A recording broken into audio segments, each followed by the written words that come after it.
Então, galera, como eu havia prometido para vocês, Samuel não saiu de cena, ele está comigo, né? É meu convidado especial. Samuel, profissionalmente, ele jogou pelo Tupi, né? Meu Samuel. Então você se lembra de uma história bacana sua com a camisa do Galo Carijó, né? Vamos tentar relembrar uma história agora ali, então, no Salles de Oliveira, o ninho do Galo.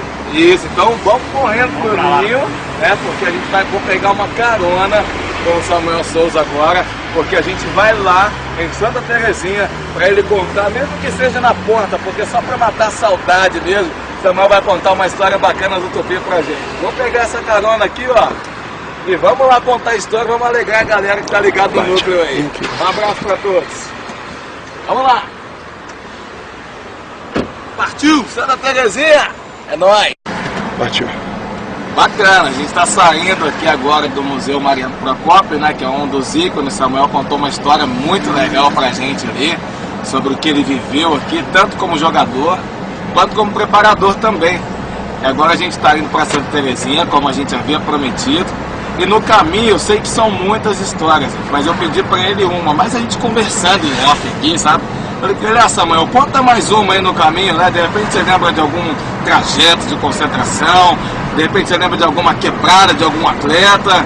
Então, Samuel, conta pra gente aí, só mais uma. Vamos abrir a sessão onde você vai contar duas.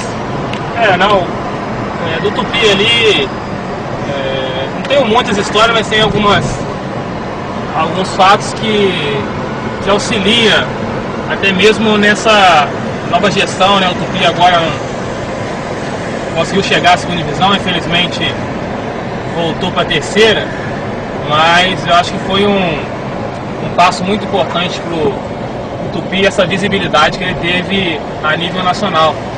Então tem muitas histórias, acaba que o tempo a gente vai esquecendo algumas delas, por isso que é importante aqueles encontros de final de ano.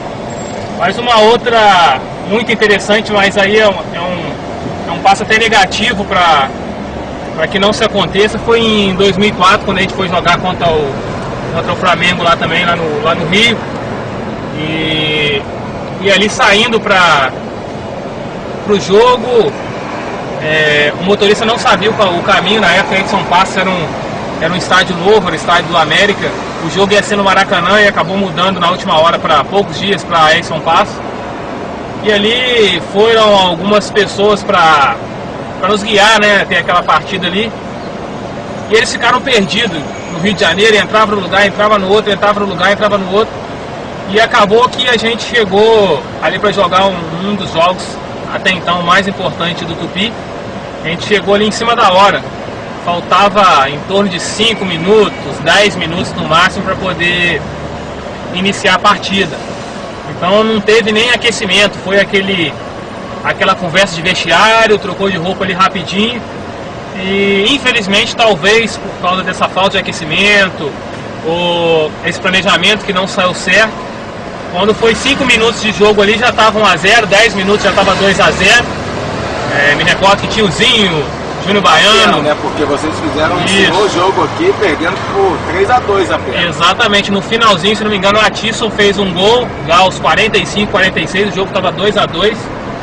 E o Flamengo foi respeitando muito a gente para aquele jogo de volta lá no Rio de Janeiro.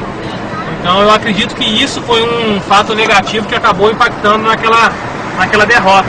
E o jogo aqui foi muito equilibrado, a gente tinha grandes condições de fazer um jogo muito equilibrado lá no Rio também. Então é um fator negativo, mas que é importante também para poder as novas gestões, novos trabalhos, estar sempre planejando detalhes que às vezes a gente pensa que nunca vai acontecer, acaba acontecendo também com uma equipe profissional. Você se lembra quantos jogadores da base tinham naquele time de 2004? Olha ali, eu me recordo que tinha o Lino, que era do Juiz de Fora. Não me recordo se saiu da base do Tupi, mas tinha o Lino, tinha o Terceirinho, tinha o Elton Xuxa, tinha o Serginho, que também é de Juiz de Fora, ou então tem uma base muito boa aqui. Só aí são 4.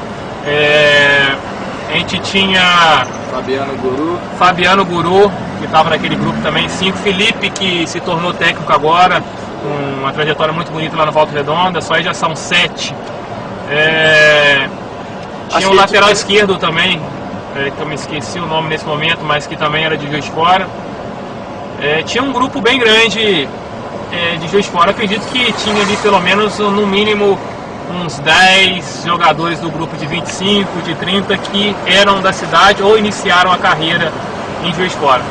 Só isso vem de dizer, né, qual que é a pergunta que eu vou fazer para você, porque categoria de base no Tupi, o último time que teve aqui de base foi em 2011, é verdade?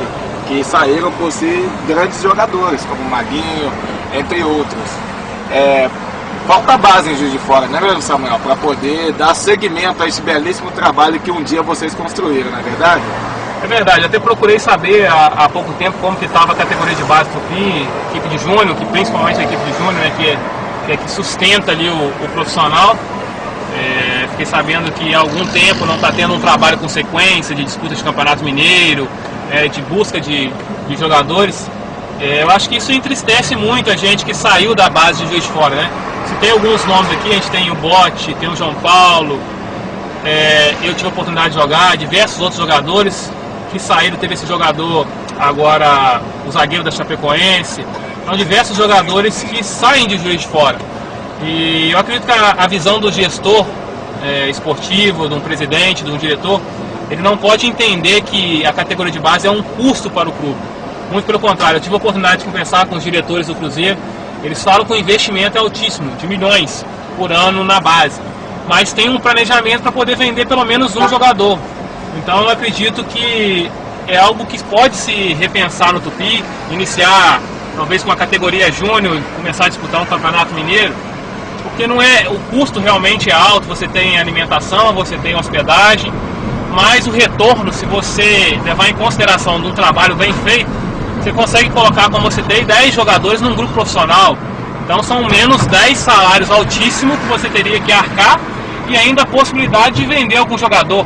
E se não vender esse jogador no futuro, destacar e despontar em algum clube internacional, o clube, pela Lei Pelé, tem a oportunidade de receber algum valor, algum retorno desse investimento que foi feito. Então acho que é um fator muito importante a se pensar, que é esse investimento na categoria de base. A gente está chegando aqui, né, em Santa Terezinha, mostra pra gente aí, no Tupi Futebol Clube, bonito, a gente vai descer ali, pessoal, pro Samuel poder, eu vou fazer um desafio pro Samuel. Você topa, Samuel? Sim, pode falar. Então a gente vai descer aqui, eu vou lançar esse desafio pro Samuel e você vai acompanhar aí com certeza. Aí você consegue pegar a voz mesmo com barulho ou chega mais? Pode ir, Dalvan. Como eu falei pra vocês, a nossa parte final desse gostoso bate-papo, ó, já vou te falar de uma vez, não dá vontade de parar não, viu? Muitas histórias, muitas experiências, bem legal, tá agregando valores pra gente. Mas eu queria propor pro Samuel o seguinte: Samuel, você se lembra da primeira vez que você pisou em Santa Terezinha? A primeira vez que você conviveu com os atletas do Tupi, com os profissionais da cozinha, da massagem, da lavanderia? Como que foi essa primeira experiência?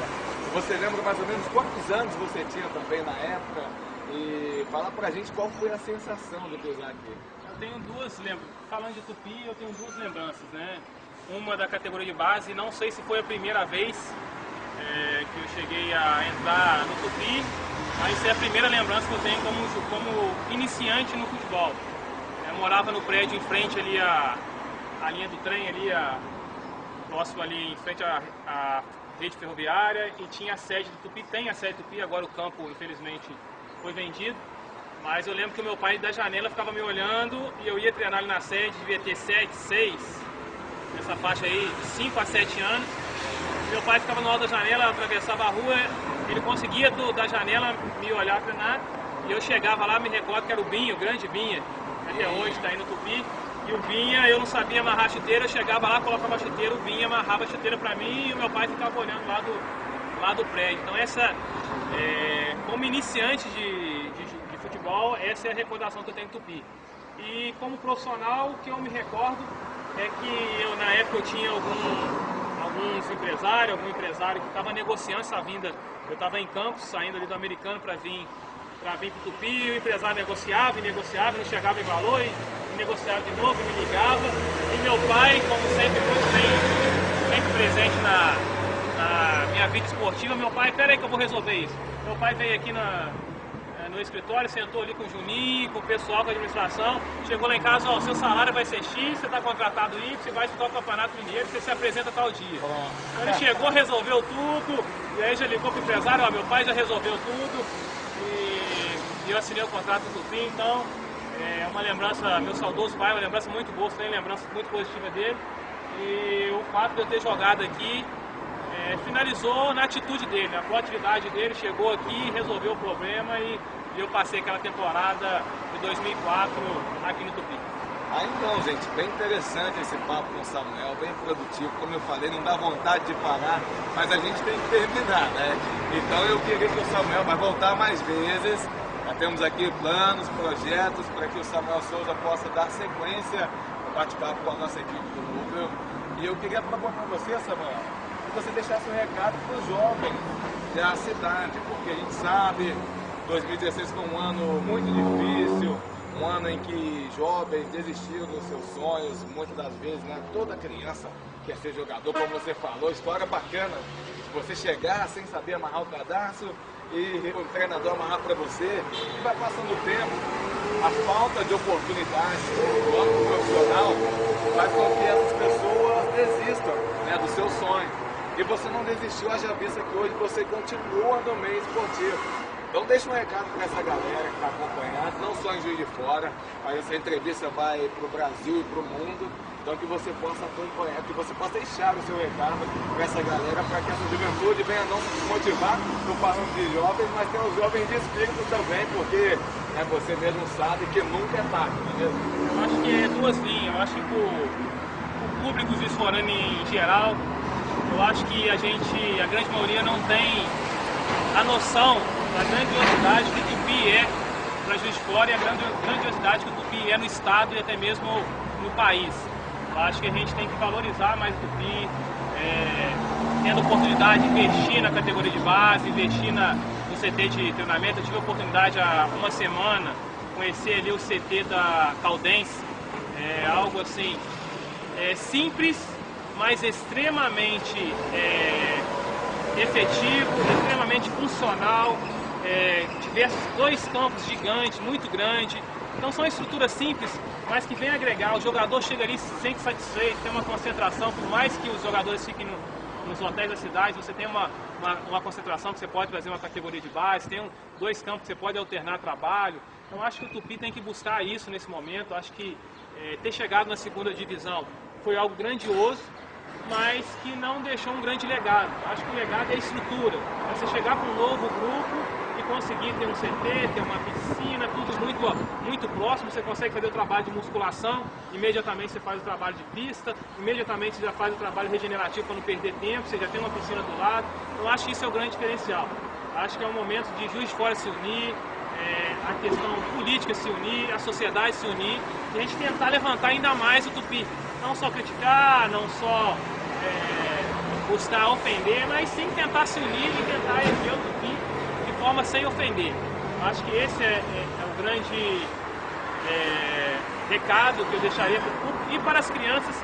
O que eu posso deixar é uma mensagem simples, pequena, mas que eu tenho certeza que aquele que gosta de meditar nas palavras vai entrar dentro do coração. Eu tive a oportunidade de jogar como jogador profissional e jogar com diversos jogadores referência no Brasil e no mundo.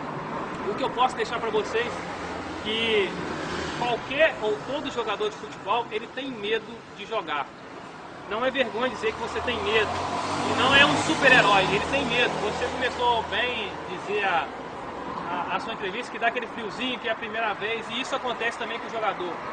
Então a coragem, o que a gente tem que entender é o seguinte, que a coragem ela não é a ausência de medo, mas sim o controle de medo. Então se você é criança, se você é adolescente, você está começando, você entra, você sente aquela ansiedade, você sente aquele medo, pode ficar tranquilo que você vai sentir isso para a vida inteira. Você não tem que não ter medo, não sentir o medo, você tem que ter resistência do medo, e isso vai te fazer você chegar a um lugar muito grande.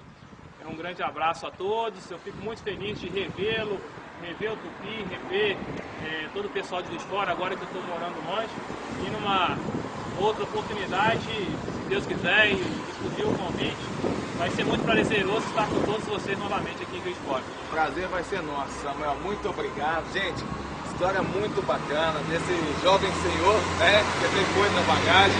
E para você, volto a repetir, lá na nossa página Núcleo Comunicação no Facebook, já estamos lá funcionando a todo vapor para começar uma entrevista de qualidade para agregar valores à nossa equipe. Grande abraço para todo mundo e a gente se vê na página do Núcleo no Facebook.